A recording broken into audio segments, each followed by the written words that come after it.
Wrapping up Chair Shot Reality, a big weekend here on WrestleZone.com. We got plenty going on. CSR videos you can go back and watch, subscribe, comment, like, share with everybody. Of course, Monday Night Raw in Pittsburgh, a lot of stuff going on over there. You can follow us all on Twitter, at Josh Eisenberg4, at Justin LaBar.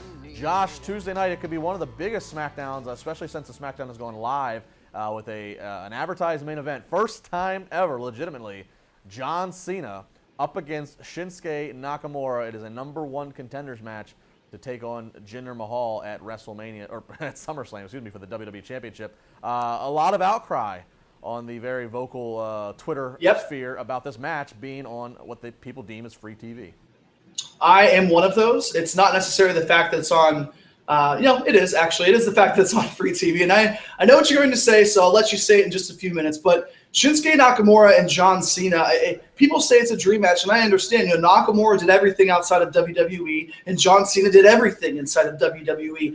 It's more bothersome to me because even though it's for a #1 contendership, I think we know what the outcome's going to be. The match it's going to be some sort of disqualification. Nakamura is not going to beat Cena clean. Cena should not beat Shinsuke Nakamura clean. So what's the default? It's always a default, and it's always going to be some sort of a disqualification or a count out or a no contest. I mean, we saw that multiple times whenever AJ Styles was trying to get his championship match, how things just always end in such everybody's 500. Madden says that all the time on the Pittsburgh podcast with you, and he said that over the years. I don't like this at this time. It will be okay if it was at a WWE Network special where it's hyped up for 3 weeks, 4 weeks, even a month, 2 months. But Justin, just because it's free TV and just because they're trying to get people to boost ratings up, that shouldn't be the end-all be-all, and that shouldn't be the reason why this is on SmackDown Live. Well, I think that, look, I like Shinsuke Nakamura. He's talented, but he is not and people that are big fans of his aren't going to understand this, but really try to take a step back. Shinsuke Nakamura is not they need to find out how over he truly is. I don't think they've done him a lot of favors with having him speak, and that's just being honest. I just don't think I don't think he needs to speak, and I don't think he sounds the best when he does speak right now. So I think by having him versus John Cena, it's not going to be this catastrophic, oh my God, we haven't had this kind of rating in 10 years, but they will be able to see, the general, see how, the match is going to be multiple segments. I think it will be a good barometer for them to see how much interest really is in Shinsuke versus Cena in the match, in the promotions they're going to do over the next couple of days, versus a subscriber, versus on the network where you already have subscribers no matter what. I disagree. I don't see a disqualification here. I actually think that we will, given the fact that the result is to go fight for the WWE title, I think there will be a definitive 1, 2, 3.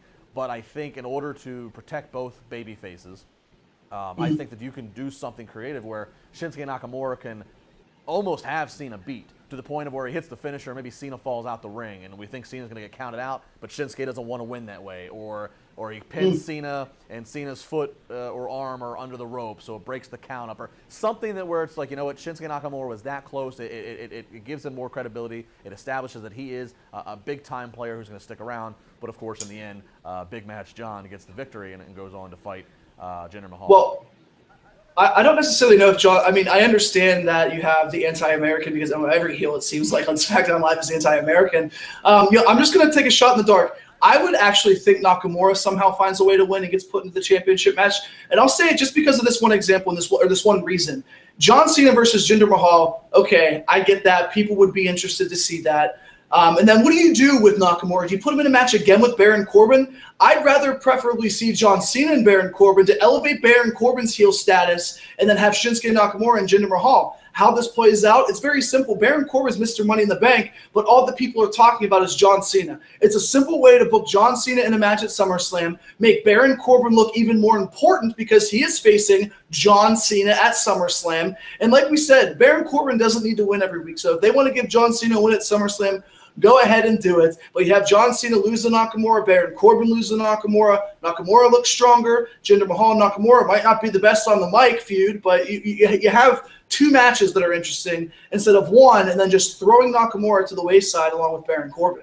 Well, I will say this. If John Cena does go up against Jinder Mahal at SummerSlam, it is interesting to say. John Cena going for his record title win in that match, having then to compete against the Brock Lesnar Fatal 4-Way match, it does pose a debate of what do you end SummerSlam with. But I think it's going to be John Cena going for the 17th title win.